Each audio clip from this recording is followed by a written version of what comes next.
عليكم ورحمة الله وبركاته. إن الحمد لله نحمده ونستعينه ونستغفره ونستهديه ونعوذ به من شرور أنفسنا وسيئات أعمالنا. من يهده الله فلا مضل له ومن يضلله فلن تجد له وليا مرشدا.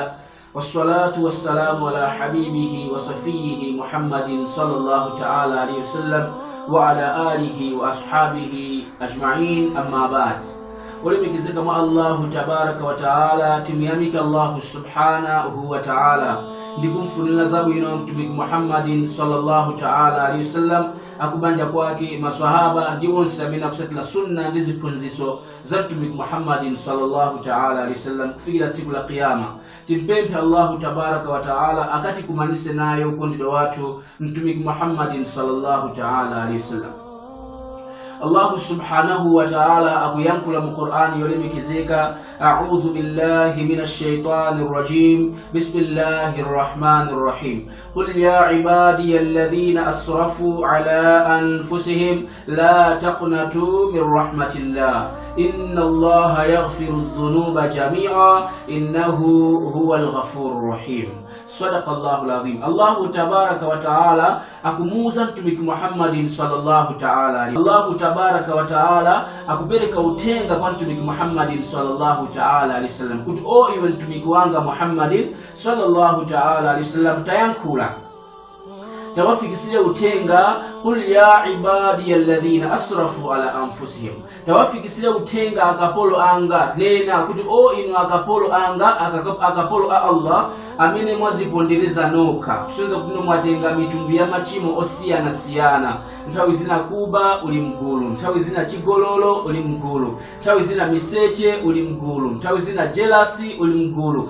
Machimo osiyana siyana wapatikiza iwe pamaso pa Allah tabaraka wa ta'ala. Kuma taona ni chikondi cha Allah subhanahu wa ta'ala paife kupatula machimo amene timamchimira Allah tabaraka wa ta'ala, kupatula mwano kumaso kunyoza kumene timamnyoza Allah subhanahu wa ta'ala. Allah tabaraka wa ta'ala akutita na motulemekeza mu Qur'ani kunena kuti qul ya ibadiyalladhina asrafu ala anfusihim, nena kuti o inu akapolo a Allah amene mwazipondereza noka ponyamula machimo osiyana siyana, la taqnatu min rahmatillah, musaluse chikhulupiriro mu chisomo cha Allah tabaraka wa ta'ala. Musalole kuti mitima yanu muziganiza kunena kuti Allah tabaraka wa ta'ala sanga kukhululukireni machimo amene mwanyamula. Musamaganize kunena kuti machimo amene mwapanga inu paziko lapansi ndi akulu kwambiri kuposa chifundo kapena kuti chisoni cha Allah tabaraka wa ta'ala painoyo. Inna Allaha yaghfiru dhunuba jami'a.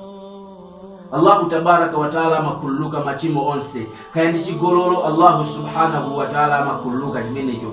Kaya ndi maboza unaliwonama Allah tabaraka wa ta'ala makulluka. Mwina suma swali kumene Allah subhanahu wa ta'ala makulluka ukapanga toba kulapa kwa Allah tabaraka wa ta'ala kuti moyo wanga wonse ya Allah ndakala 70 years ndakala 50 years ndisa kuswali ndazindikira sobano kuti ni mapanga zola pika mundikululukire kuyambira lero lino kupita msogolo ndikala muntu oswali. Inna Allah yaghfiru dhunuba jami'a. Allah subhanahu wa ta'ala makulluka machimo onse, innahu huwal ghafurur rahim.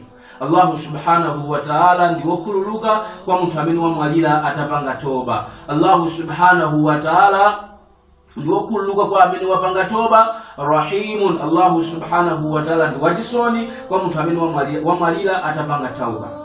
Amini yitu Allah subhanahu wa ta'ala kutilimbikisa inu ndino olemekezeka mu Allah subhanahu wa ta'ala kutitie tizibwerera kwa Allah tabaraka wa ta'ala. Nthawi zonse pamene tapanga mistake kapena kupanga chimo tibwerere kwa Allah tabaraka wa ta'ala. Ngakhale machimo watafika atakala kunapita nyamula machimo akulu kufika kumwamba, basi tibwerere kwa Allah tabaraka wa ta'ala. Allah subhanahu wa ta'ala huwal ghafurur rahim. Allah ndiwo kululuka ndiwo chisoni. Jazakumullahu khairan. Kufikira siku lina wakatiza kai tukupitiliza kukumbusana khani za Allah tabaraka wa ta'ala. Wassalamu alaikum wa rahmatullahi wa barakatuh.